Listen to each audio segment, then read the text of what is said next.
Le message du jour vous est présenté par notre frère Marc.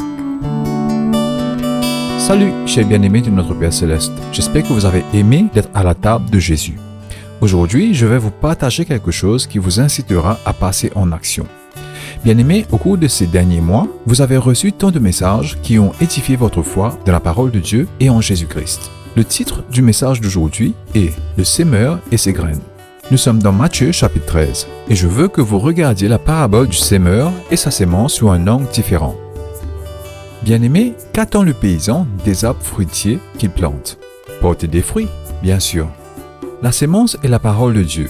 Le sol est le cœur de l'homme. Qui est le semeur qui sème la sémence? Ce n'est pas Dieu, c'est vous et moi. Nous sommes appelés et avons reçu le privilège de planter et d'arroser la vérité de Dieu dans la vie des gens.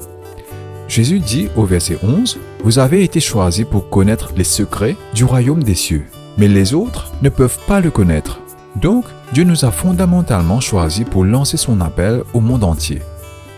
Mais Satan désire aveugler l'esprit, enlever le message pour arracher l'évangile. Et il y a un grand verset, c'est Actes des Apôtres, chapitre 26, verset 18, où l'apôtre Paul a dit « Le désir de Dieu est d'ouvrir les yeux afin qu'il passe des ténèbres à la lumière et de la domination de Satan à Dieu, afin qu'ils reçoivent le pardon des péchés et un héritage parmi ceux qui ont été sanctifiés par la foi en moi. » Bien-aimés, cela devrait être notre objectif, grandir et mûrir dans notre foi, dans notre relation avec Dieu, afin que notre vie soit utile au Maître et ait la capacité de porter du fruit. Peu importe l'endroit que Dieu choisit pour vous et moi, pour que nous soyons fructueux. Bien-aimés, je vous encourage à prier constamment comme mentionné dans Colossiens chapitre 4, versets 2 à 3. Que Dieu ouvre une porte. Je ne crois pas que vous devriez aller importuner la vie de quelqu'un et dire « Voici ce que tu dois faire ».